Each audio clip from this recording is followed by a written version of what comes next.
بیا پایین. ببینم برای یه لحظه. اوکی. تکون نخور سرتو ببین. 4 ثانیه برو. بیا یواش بیا. بیا برو.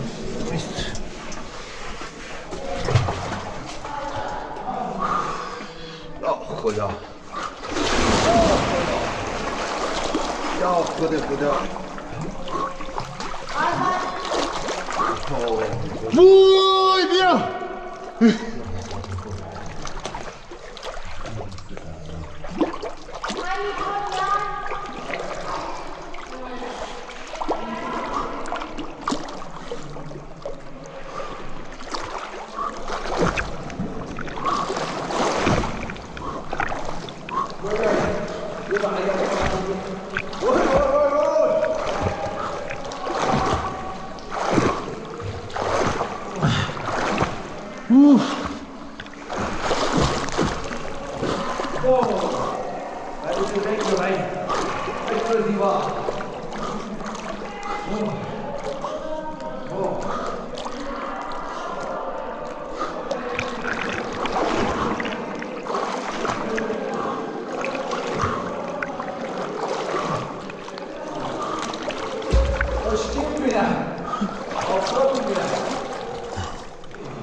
اوه بچه بی نگاه اینجا چه قشنگه لامه هستن وای نگاه کن اوه کبوتر از دونه در اومده وای جوجه در اومده تازه هم در اومده نگاه شو وای دیدم شو بوده خود میده بوده نگاه تا کدوم بالا از خانه میره ولی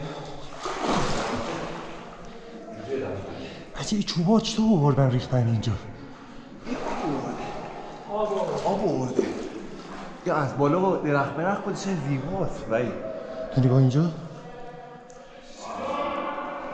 چی؟ سفید میدونه خیلی قشنگه سفید نظر چیه؟ یه چی اینجا افتاده نگاه سفیده یه چی ساخت نیست رگن انگار شنه یا رگه یا سنگه خیلی نگاه داشته بودم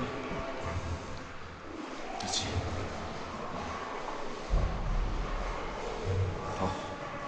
از آخرین حربه خودم استفاده کردیم برای گرم شدن کوله پشتی؟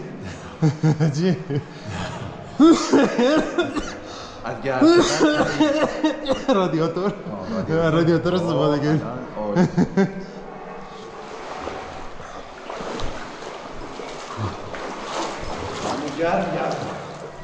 آبو خیلی خوب بود یکی اومدیم توش اصلا هواش هم خوب بود وای چه چوبای قشنگی یه عکس از اینجا بگیر خدا وای بگیر دوربین تو باید تا جایی اول 13 بیاری یه عکس